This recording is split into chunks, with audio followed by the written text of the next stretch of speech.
साथीहरु तपाईहरुको पनि कतै फेसबुकमा यस्तो खालको समस्या त देखाइराखेको छैन। तपाईहरु पनि फेसबुक युजर हुनुहुन्छ र तपाईले पनि फेसबुकमा चाहिँ कन्टेन्ट मोनेटाइजेसन गर्न चाहनुहुन्छ भने चाहिँ यस्तो खालको समस्याहरु चाहिँ आउन सक्छ। तपाईहरुले पहिला नै ध्यान दिनुपर्ने हुन्छ।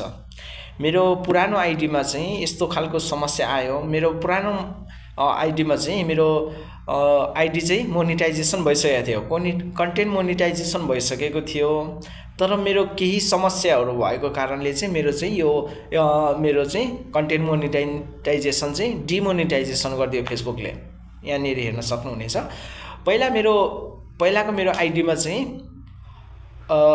फोटो, रिल्स, भिडियोहरु लगाउँदाखेरि चाहिँ मेरो चाहिँ त्यसबाट चाहिँ केही डलरहरु पनि आइसकेको थियो। र त्यसपछि मैले चाहिँ त्यो फेसबुकको रुल्सहरु चाहिँ मैले फलो नगरेको कारणले गर्दा चाहिँ मेरो चाहिँ डिमोनेटाइजेसन गरिदिएछ। तर मलाई त्यो थाहा थिएन कि त्यो डिमोनेटाइजेसन हुन्छ, त्यसको नियम पालना के हो भनेर चाहिँ मलाई चाहिँ फेरि त्यो थाहा थिएन के। मलाई चाहिँ त्यो बारेमा केही पनि थाहा थिएन।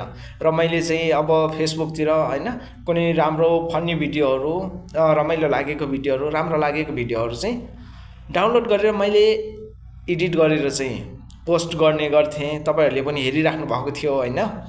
र पछि चाहिँ के भयो भने चाहिँ फेसबुकले चाहिँ त्यो भिडियोहरु चाहिँ आफ्नै भिडियो चाहिँ ओरिजिनल भिडियो चाहिँ बनाएर लाउनु पर्ने, अनि अरु कसैको पनि भिडियो चाहिँ कपी नगर्ने, अरु कसैले फेसबुकमा लगाइसकेको भिडियोहरु चाहिँ पोस्ट नगर्ने, अनि म्युजिकहरु भएको, गीतहरु बजाएको अथवा अरु कसैको कपी चाहिँ नगर्ने, त्यस्तो खालको चाहिँ भिडियोहरु चाहिँ नलाउनु पर्ने रहेछ है साथीहरु। तपाईहरुले पनि यो बुझिराख्नु। तपाईहरु पनि फेसबुक चलाउनुहुन्छ र कन्टेन्ट मोनेटाइजेसनबाट चाहिँ तपाईहरुले पनि अर्निङ गर्न चाहनुहुन्छ भने चाहिँ म जस्तै अनजानमा गर्नु हुँदैछ भने चाहिँ यस्तो खालको गतिविधि चाहिँ नगर्नु होला तपाईहरुले पनि है त।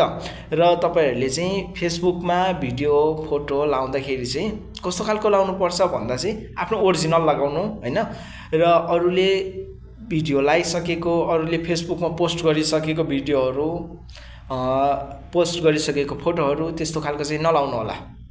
र तपाईहरुले चाहिँ जस्तै काटमार गरिरहेको, अरूलाई हिंसा भइरहेको र झगडा गरिरहेको त्यस्तो खालको भिडियोहरु लाउँदा पनि फेसबुकले चाहिँ त्यस्तोबाट चाहिँ कन्टेन्ट मोनेटाइजेसनलाई चाहिँ बन्द गर्ने रहेछ साथीहरु है।